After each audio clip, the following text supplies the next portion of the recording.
உடைய நல்ல நாமம் உயர்த்தப்படுவதாக. ரூத் 2ஆம் அதிகாரம் 12ஆம் வசனம். கர்த்தருடைய செட்டைகளின் கீழ் அடைக்கலமாய் வந்த உனக்கு அவராலே நிறைவான பலன் கிடைப்பதாக என்று ரூத் போவாசை சந்திக்கும் போது சொல்லப்பட்டதாக நாம் வாசிக்கிறோம். இங்கு ரூத்துடைய செய்கைகள் எல்லாம் இந்த போவாசுக்கு விவரமாக தெரிவிக்கப்படுகிறது. ஆகவே அவர் சொல்லுகிறார், உன் செய்கைக்கு தக்க பலனை கர்த்தர் உனக்கு கட்டளையிடுவாராக. அவருடைய செட்டைகளின் கீழே நீ அடைக்கலமாய் வந்ததினாலே உனக்கு நிறைவான பலன் உண்டு என்று சொல்கிறார். நிறைவான பலன் என்று சொல்லும் பொழுது குறைவில்லாத பரிபூரணமான ஒரு ஆசீர்வாதத்தை அங்கு கட்டளையிடுகிறார். இந்த ரூத்தை குறித்ததான காரியங்கள் போவாசுக்கு தெரிவிக்கப்பட்டது. ஆனால் இன்று நாம் கர்த்தருடைய செட்டைகளின் கீழே இருப்போமானால் நம் ஒவ்வொருடைய செய்கையையும் ஒவ்வொரு கிரியைகளையும் நம் பரமபிதாவாகிய போவாஸ் அவர் பார்த்து கொண்டே இருக்கிறார். நம்முடைய செய்கைகளுக்கு தக்க பலனை தருகிறவர். அவருடைய செட்டைகளின் கீழ் ஆரோக்கியம் உண்டு. அவருடைய செட்டைகளின் கீழே நாம் அடைக்கலமாய் இருப்போமானால் நிச்சயமாகவே நம்முடைய வாழ்க்கையிலே நிறைவான பலன் உண்டு என்று அங்கு போவாஸ் ரூத்துக்கு கொடுத்த நம்பிக்கையை பார்க்கலாம். தேவன் நமக்கு தருகிற நம்பிக்கை பெரிதா இருக்கிறது. இங்கு ரூத் இந்த 2ஆம் அதிகாரத்திலே அவள் அங்கு வரும் பொழுது கதிர் பொறுக்கிறவராகத்தான் வந்தாள்.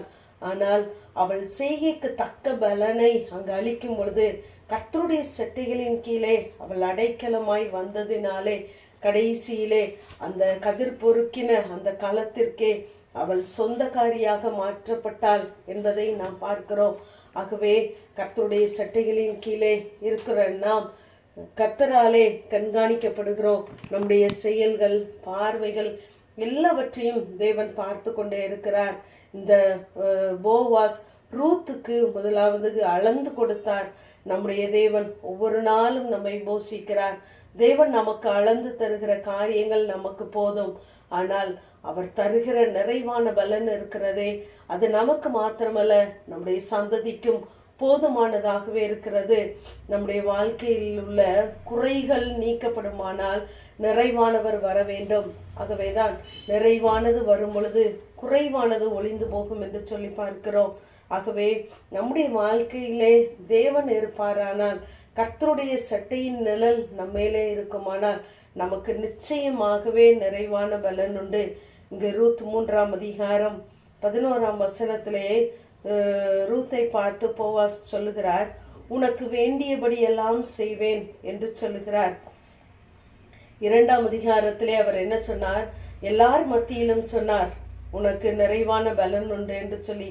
இப்பொழுது தனிப்பட்ட விதத்திலே ரூத்துடன் சொல்லுகிறார், உனக்கு வேண்டியபடி எல்லாம் செய்வேன் என்று. நமக்கும் தேவனுக்கும் இடையே உள்ள உறவு பலப்படுமானால், ஒவ்வொரு நாளும் தேவனுக்கும் நமக்கும் உள்ள சந்திப்பு உண்டாகுமானால் இப்படிப்பட்ட ஆசீர்வாதங்களை நாம் சுதந்திரித்து கொள்ள முடியும். கர்த்தர் அவருடைய சம்பூர்ணத்தினால் நம்மை திருப்தி அடைய செய்வார். கர்த்தருடைய சமூகத்திலே பரிபூர்ணமான ஆனந்தமும் நித்திய பேரின்பமும் உண்டு. ஆகவே கர்த்தருடைய சமூகத்தை மாத்திரம் நாம் பற்றி கொள்வோமானால் நிச்சயமாகவே பூர்ண சமாதானம் உண்டு. ஏசாயா 26:3 உம்மை உறுதியாய் பற்றி கொண்ட மனதை உடையவன் உமையே நம்பி இருக்கிறபடியினால் அவனை பூரண சமாதானத்தோடு கூட பாதுகாத்து கொள்ளுவீர் என்று சொல்லி வாசிக்கிறோம். ஆகவே நாம் ஒன்றிலும் குறைவுள்ளவர்களாய் இராமல் பூரணராய் நிறைவுள்ளவர்களாய் இருக்க வேண்டும் என்றால் கர்த்தருடைய சமூகத்தை நாம் அண்டிக் கொள்ளுவோம்.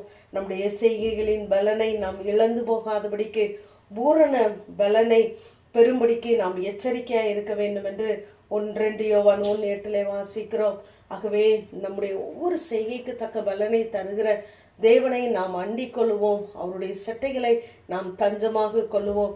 நிச்சயமாகவே தேவன் நமக்குரிய ஆசீர்வாதங்களை அவர் நிறைவாய் தந்து நம்மை ஆசீர்வதிப்பார். ஆமென். ஜெபம். பிதாவாகிய தேவனே, குமாரனாகிய இயேசு கிறிஸ்துவின் நாமத்தின் மூலமாய் உடைய சன்னிதானத்தில் வருகிறேன். கர்த்தருடைய செட்டைகளின் கீழ் அடைக்கலமாய் வந்த உனக்கு அவராலே நிறைவான பலன் கிடைப்பதாக என்ற வேத வார்த்தையின்படி உடைய சன்னிதானத்திலே நின்று உடைய சத்தத்தை கேட்கிற உமையே அடைக்கலமாய் கொண்டு இருக்கிற ஒவ்வொரு பிள்ளைகளுக்கும் உடைய நிறைவான ஆசீர்வாதம் உண்டாகட்டும் என்று சொல்லி ஜெபிக்கிறேன். இயேசுவின் மூலம் ஜெபங்க எங்கள் நல்ல பிதாவே. ஆமென்.